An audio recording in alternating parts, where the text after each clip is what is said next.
Welcome to Dr. Warrick's podcast channel. Warrick is a practicing cardiologist and author with a passion for improving care by helping patients understand their heart health through education. Warrick believes educated patients get the best health care. Discover and understand the latest approaches and technology in heart care and how this might apply to you or someone you love.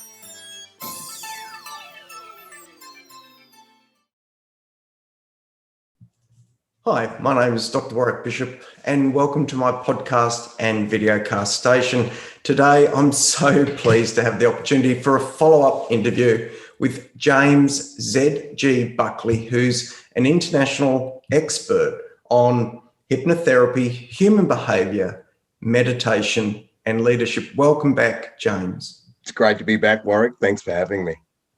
Look, we really touched on your story last time, and I think I admitted to you I was quite moved by the journey you've obviously undertaken yourself to be the person you are now, who is able to share and impact other people's lives. And for those who missed it, James shared a remarkable story about a woman who he helped with depression through the processes of meditation and hypnosis to overcome her depression, which she'd suffered for over 10 years, to actually become a world champion skydiver of all things, with success on an international scale. A remarkable story. But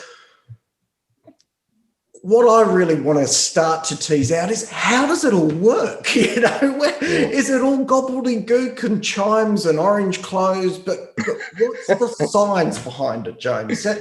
Kick us off and bring some science and understanding to what some of the amazing stories that probably many of the people listening will have heard some stories of their own. So talk us through the science a little bit, if you could. Sure. And that's a great segue. You don't have to wear orange clothes. You don't have to wear a fancy hat. You don't even have to burn incense if you don't want to. And that's really important, that what I share based on my own experience and my own way of learning is I really wanted to strip away all of the fluff and just find what works, because I needed things to work for myself. As I shared in my story, there was some significant challenges there, psychological, emotional, so on and so forth. And so that really drove me to be on a mission to find what works. And so we could say that the programs that I deliver have really trimmed off that fat. And what I'm going to share with you now is purely science, which I think is really important for people to have trust and belief in what it is that they're doing, because if they don't have that trust, then they won't follow through or they just won't get those results. So the science, really quickly, maybe we'll start with hypnotherapy. My background is as a hypnotherapist. I've been studying, researching, practicing and teaching hypnotherapy since 2001. And so it's been over 2 decades now that I've been studying that and teaching that. And so I'll just share really quickly what actually hypnosis is based on how I've been taught. Now, as a caveat, I want to say that hypnotherapy and hypnotherapists are like mechanics. You can get really good mechanics and you can get not so good mechanics, and some know some things and some don't know some things. And so I'm only sharing what it is that I've learned and how I've learned. So there's 3 parts to hypnotherapy / hypnosis that I've learned. The first part is what we call subliminal messaging. Now, most people have heard of subliminal messaging and have a vague idea that subliminal messaging means that your conscious mind is seeing some things, but your unconscious mind is seeing a lot more. And that's exactly what subliminal messaging is. Neuroscience has proven that our brain processes 400 billion bits of information every single second, and that our conscious awareness of that is only 2,000 bits of information. And so what that means is that our conscious mind is only seeing a small amount of what our unconscious mind is actually recording. So when in hypnotherapy, if you're a good hypnotherapist, then you will distract the conscious mind by giving it tasks to do or something to think about, while you program the unconscious mind with the thoughts, emotions, and behaviors that you want. So really basically, really simply, subliminal messaging is understanding that those 2,000 bits of information is the conscious mind, And when we give that a task to do, then we can influence that unconscious mind on a really profound level. Yeah. Second part of hypnotherapy is what we call Pavlovian psychology. We spoke about that in the last segment. It's classical conditioning. Just really quickly, we know that Pavlov had his dogs. Pavlov was ringing a bell. It was actually a tuning fork. Based on my research, he was using a tuning fork for that, and then showing his dogs a steak. And after a period of time, he could ring the tuning fork and the dogs would start to salivate. Now, if the dogs were hearing that sound, if he was ringing the tuning fork and electrocuting the dogs, they would not salivate. They would produce a different response. So what that means is that we can create any response inside of us on any stimulus that we choose, meaning we can use one of the 5 senses, our smell, our taste, our hearing, our sight, or our sensations, our physical sensations, to create a stimulus, to create any response that we want, not just salivate when we hear that sound. So hypnotherapy is really using Pavlovian psychology, or that stimulus and response, to create really fast reactions in the nervous system and to imprint on the unconscious mind really quickly. Did you have a question there? Yeah, Yes. James, are there sort of conditions that the mind needs to be in to allow that linkage of a conditioning stimulus and the response? Are there particular things that make us receive that conditioning better or prevent that conditioning from occurring? Yeah, absolutely. There is a scale there, Warrick. And so you would have heard or seen a hypnotherapist swinging a watch or speaking slow and those kinds of things. And it's just getting the mind to slow down so that it's a bit more susceptible to those things. But when we're talking about classical conditioning and we're talking about Pavlovian psychology, it may be a little bit harder if somebody's stressed or if somebody's engaged in a task that's creating those stress responses, but we can still create that stimulus and response regardless of where we are. However, if we are more relaxed, then it is going to be more profound. It's going to be easier and faster. So yes, that is true. And the key there is to understand that the reason within Buddhism, all of those rituals of sounds and incense and chants and all of these ritualistic behaviors, as I said in the previous podcast, is really Pavlovian psychology as far as I understand it. And so you can use those things to create the response in your brain so that as soon as it smells the incense, it starts to create the chemistry. It starts to create those brain waves. It knows exactly what to do, rather than having to get yourself to that point. So those tools can be used to create a really fast response so that you can get into those states and get those benefits really quickly. So what's the third component of hypnotherapy? Perfect. You said there's subliminal programming, I guess, or Yes. subliminal messaging. There's conditioning. What's the third thing? Third part is language, or we could call it linguistics. And in hypnotherapy, we see language as 2 parts. The first part is what we call the surface structure of language. And that is the words that we use, how we engage. We all understand what the word dog is. We all know what a dog is. However, the second part of language, which is what we call the deep structure, is very unique to each individual on earth. So although we may agree on what the word dog is and what a dog is, our experience and our fingerprint, if you like, of our understanding or deep structure of that word is very different. So to make an analogy that will bring that home, if 2 children go to a park, one child is given a puppy for their birthday and they learn the word dog, they pat the dog, they cuddle the dog, they play with the dog, that experience becomes the deep structure of the word. If another child sees a dog, gets a dog, and that dog bites them on the finger, then although they understand what the word dog is, their deep structure, their experience of that is very different. So understanding that, we need to understand what those words mean to us, what language means to us, what meaning we place upon the words that we use, so that we can use that to influence ourselves and, or as a hypnotherapist, understand somebody else so that we can use those words to influence them. Now, that being said, there are general words, there is general language and language patterns that we can use that influence people in a very general way as well. Does that mean in that linguistic space you need a deep understanding of that individual to know where some of these words could be blocks to their... Exactly. Yeah, exactly. So what we're talking about there is that somebody that has some deep kind of issues that they need to work through, they may need that little bit of extra help from somebody to be able to guide them through that, to tease that information out, understand what's happening under there. But again, like I said, there is general language and general words that do influence in a really general way. So, for example, if I was to say to you, don't think of monkeys for 10 minutes, then you would be influenced only to think of monkeys. And that's a very common experience for everybody, unless somebody was attacked by a monkey or they had a monkey pet and it passed away, then there would be some nuances there. But generally speaking, that would be a same experience for people inside of their mind. sure. I also do an experience where I have people that will imagine squeezing a lemon into their mouth and they can trigger their salivary glands. And again, that's a really common experience that people will have. But again, if somebody had a lemon thrown at them when they were a child or something, then that may be a little bit of a different response. But generally speaking, there are general patterns of language that we can use for most people.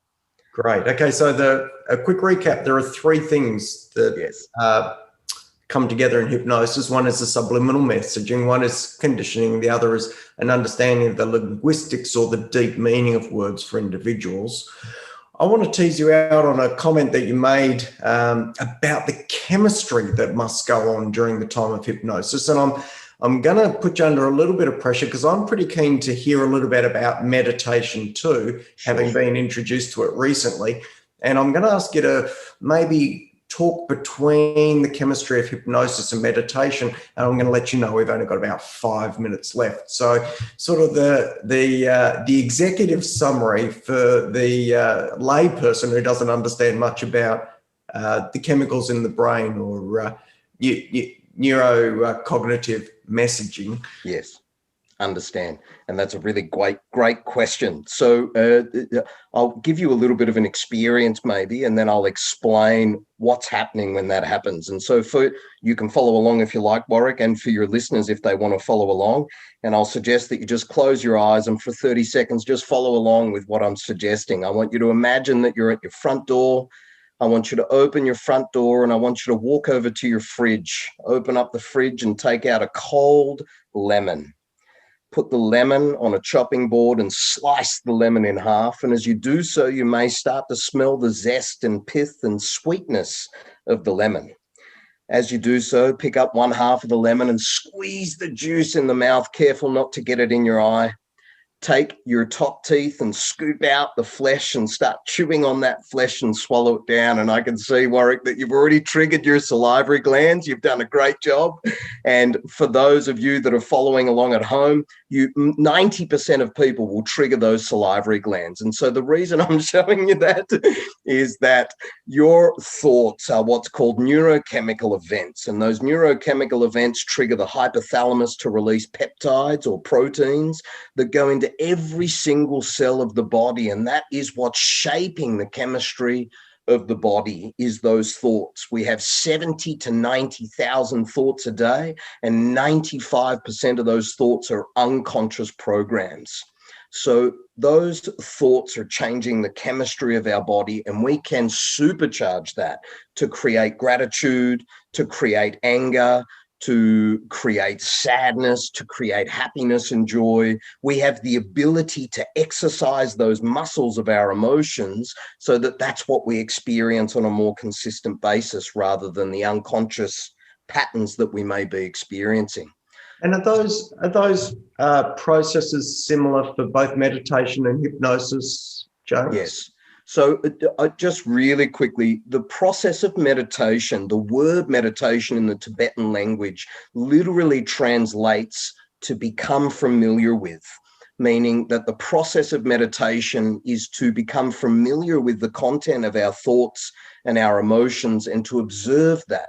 And as we start to observe that and become familiar with that, we can start to choose different directions. If we notice our thoughts are going in this direction and it's not creating the response we want, then it's very easy from that perspective to be able to change those thoughts to a different pattern.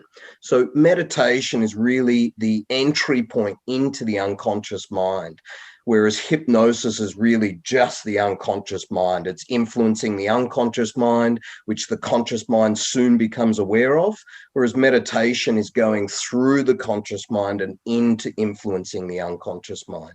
Okay. Are they complementary techniques usually? Do you need one and the other, or can you do one or the other? How would you see those interplaying? Interesting question. I have not seen anybody using these techniques anywhere in the world. This is just what I've learned from my unique experiences and my unique research.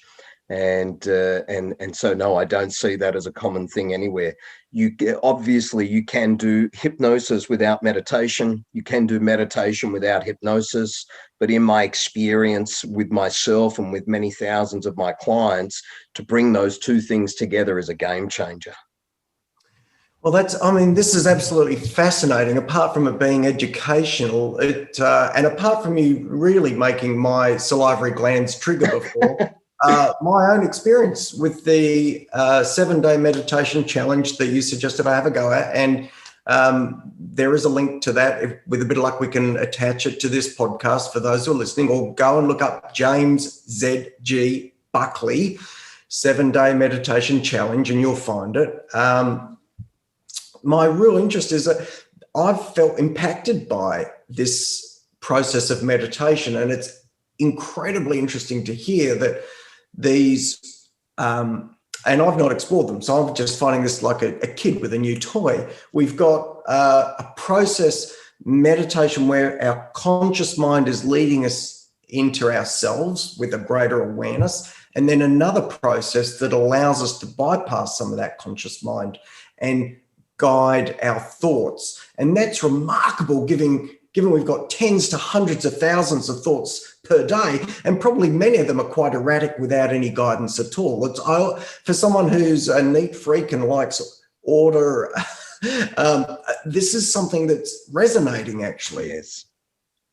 Resonate. And that's really what it is about. It's about organizing or reorganizing your mind so that it's working in the ways that you want, so that you're thinking thoughts that empower and support you rather than disempower you and disengage you, and creating the emotions that you want, again, so that you're empowered and excited about life instead of depressed and anxious. It's really getting in the driver's seat of the car and getting your hands on the steering wheel when you use these two sciences together, we could say.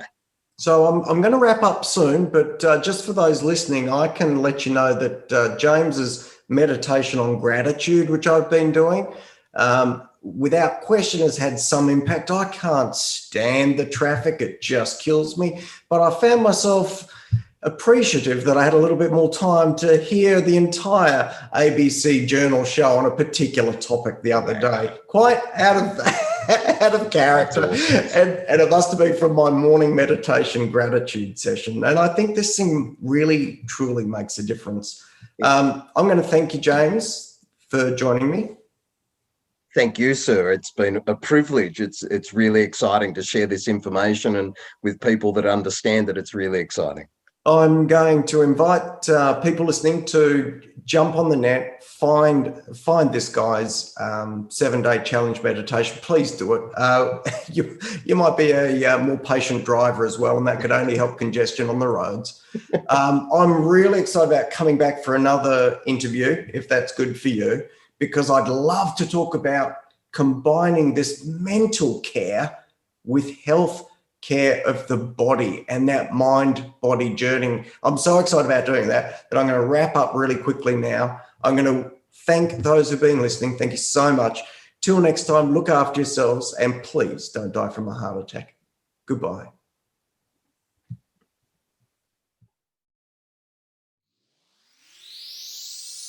You have been listening to another podcast from Dr. Warrick. Visit his website at drwarrickbishop.com for the latest news on heart disease. If you love this podcast, feel free to leave us a review.